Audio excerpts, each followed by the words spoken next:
In no particular order, here are a few of the toughest people who fought to survive.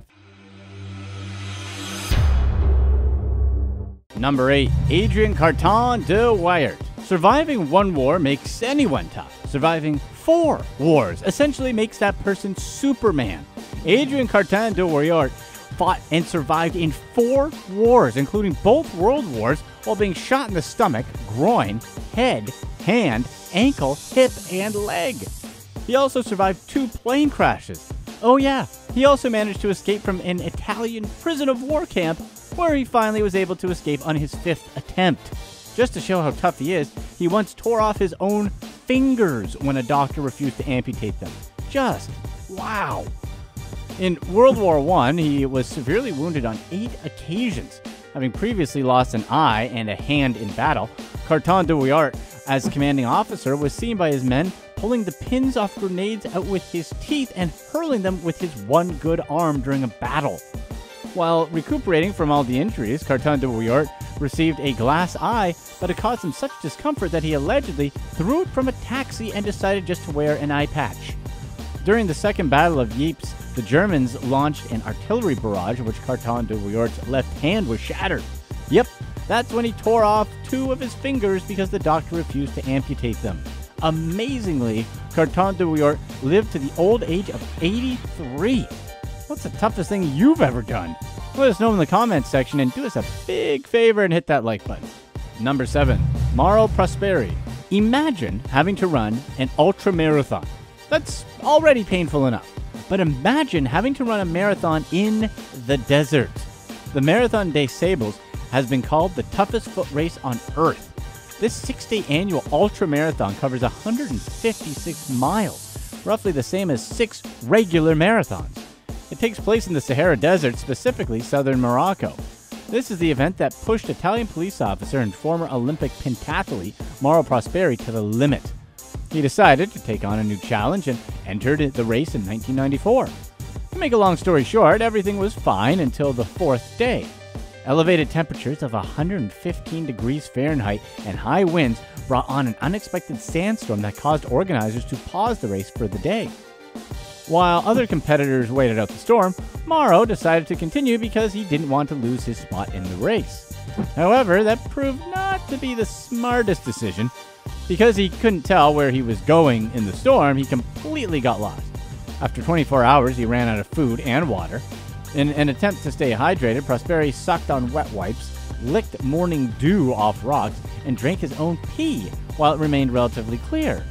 He ate bird eggs, beetles, bats, and lizards to survive. After 9 days alone in the desert, he was finally found. Despite starting in Morocco, Prosperi had traveled 180 miles from where he disappeared, unknowingly wandering into Algeria. Prosperi had lost 40 pounds in 9 days. Prosperi re-entered the race in 2012, finishing in 131st place, finally able to complete what he had started almost 20 years earlier. Number 6. Anna Renault. Like many people, Anna Renault is a cancer survivor.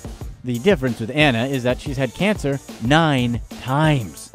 At 27, Anna was diagnosed with her first cancer, uterine cancer. However, she wasn't treated right away because her doctor told her that she was too young to have that kind of cancer. But she knew something was wrong, so she decided to get a second opinion, one that saved her life. In 1982, she was diagnosed with skin cancer, which was, of course, also treated successfully.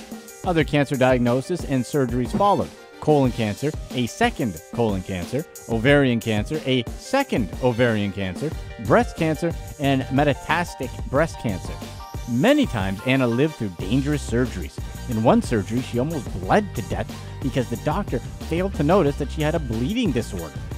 Anna was able to amazingly fight through and survive each cancer.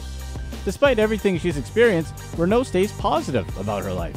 Whenever she's not spending time with her grandkids, she takes time out to write editorials for her local paper and also to travel speaking about her experiences. Number 5. RESHMA BEGUM. Simply surviving when a building crumbles on top of you is already enough. However, having to stay alive in the rubble for over 2 weeks requires a literal miracle. That's exactly what happened to RESHMA BEGUM. She's a seamstress that fought for her survival for over 2 weeks after the building she worked at collapsed. As crews scrambled to rescue as many people as possible, no rescue workers were able to hear her cries for help, even though she could hear rescuers close by. Days went by as crews kept looking for survivors and clearing away wreckage. Fortunately, RESHMA had a few water bottles to spare, and she was able to find dried food from her co-workers' bags. As work crews were preparing to bulldoze away the final wreckage, 16 days later, BEGUM was able to use a steel rod to bang on a pipe to finally get rescuers' attention. Rescue workers worked to cut away wreckage, and RESHMA was finally rescued and immediately taken to the hospital. Despite being severely dehydrated and emotionally exhausted, RESHMA was found in stable condition for all that she endured. Though, through sheer determination, RESHMA was able to survive for 16 days trapped underneath a building. Number 4. Eric NERHUS. We're not statisticians here, but we estimate that anytime you're in the mouth of a great white shark that's still alive in the wild, your chances of survival is probably less than 1%. Eric NERHUS is an Australian diver who somehow fought his way out of the jaws of a great white shark. It had his head and upper body in its mouth. Eric was diving for abalone, a highly prized shellfish in Asia that's plentiful in Australia's temperate waters. He was with his son and a group of friends off Cape Howe on a stretch of coast between Victoria and New South Wales. The visibility in the water was limited, so he didn't see the shark launch its attack. However, he felt the shark's bite, and the shark started shaking him. And that's when he knew he was in the mouth of the shark. He frantically hit the shark in the head as force of its bite crushed his face mask and broke his nose. The shark then took a second bite, clamping its jaws around Eric's body and leaving deep cuts on both sides of Eric's torso as he struggled to break free. Eric said that he was trying to punch the shark in the eye, desperately trying to free himself from its mouth. Surprisingly, the shark let Eric go. Eric swam to the surface, got pulled out of the water by his son, and was immediately rushed to the hospital for treatment. Talk about being tough and lucky. Number 3. Anna BAGENHOLM. Dr. Anna BAGENHOLM decided to go skiing one afternoon after work with 2 of her co-workers. Everything was going fine until she suddenly lost control.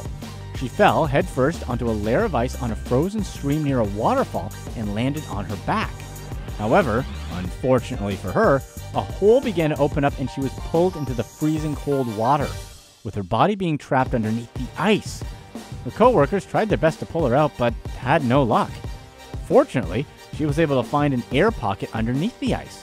After waiting and fighting to survive for around 40 minutes in the cold water, Anna's body had too much and went into cardiac arrest. As rescuers arrived and worked to cut her out of the ice, she stayed underneath the ice for another 40 minutes. After she was finally pulled out of the ice, she was rushed to the hospital, but by that time her heart had been stopped for over 2 hours. She had a core body temperature of 56.7 degrees Fahrenheit, the lowest ever recorded for a human at that time. However, doctors weren't going to give up on her just yet, as they felt that patients should be warmed up first before declaring them deceased. And they were right. After working for 9 hours, the medical team managed to get her functional again. Despite some nerve injuries in her hands and feet, Anna suffered no brain damage and made a full recovery. Number 2. YOSSI GHINSBERG. The year was 1981 when YOSSI GHINSBERG set out on a trek in the Bolivian Amazon with fellow travelers Marcus Stamm, Kevin Gale, and a German guide who had promised to lead all of them to a lost tribe and a bunch of gold. They were sailing on a raft down the Tuchi River, but the prospect of having to go through the rapids in San Pedro Canyon had the group in conflict. The guide was terrified of the rapids as he couldn't swim, so Stamm and the guide split up. Stamm initially wanted to travel by raft, but they persuaded him to walk out with the guide. The 2 men were never seen again. As GHINSBERG and Gale's raft got close to a waterfall, they lost control and became separated. Gale made it to shore, but GHINSBERG floated downstream and over the waterfall. GHINSBERG spent 4 days traveling upriver trying to find Gale, and finally came to the realization that he was stranded alone in the jungle. Gale was actually rescued by local fishermen after being stranded for 5 days. GHINSBERG spent the next 3 weeks lost and separated from his friends without supplies and equipment in an uncharted part of the Amazon. His body was quickly deteriorating. He had giant red ants walking all over and biting his body. His foot began to rot from fungi. GHINSBERG was desperately eating anything edible to survive. 3 weeks after he was declared missing, he was finally rescued, right before the rescue team was about to give up. GHINSBERG's story inspired the movie Jungle, starring Daniel Radcliffe. What's the longest you think you'd be able to last in the wild? Let us know in the comment section. Number 1. Alex Lewis. Imagine just living your life one day and all of a sudden just getting extremely sick. This is pretty much what happened to Alex Lewis. Alex, 33, collapsed and was rushed to the emergency room. His only symptoms at that point were essentially that of the common cold. However, within a few hours of his collapse, his vital organs were already shutting down, and Alex was put on life support. What exactly was going on? His nightmare ordeal began back in November 2013 when he caught a common cold. Tests revealed he had contracted Group A strep, an incredibly rare bacterial infection. His chance of survival was less than 3%. But Alex was able to fight hard to survive.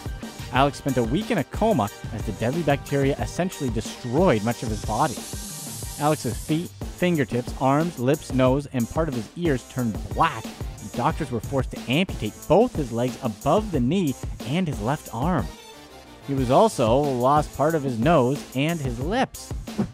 Alex was able to make it through, but he had to learn to do many things over, such as eating, and also having to repair the relationship he had with his son, since his son wasn't able to recognize him anymore.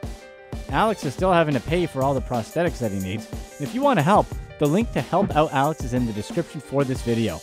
Despite his ordeal, Alex has maintained an incredible attitude and outlook on life. He's still trying to set up his own interior design business, and he continues to work on his trust.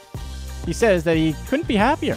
He describes his ordeal as the most tragic but brilliant event of his life, and that he owed the illness a lot as he stopped taking things for granted. Here's what's next. From the current situation, the baby was only suffering from the facial cleft, and his intelligence should be normal.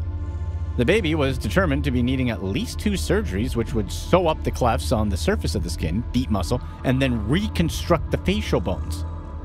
There's no single strategy for treatment of facial clefts because of the large amount of variation in the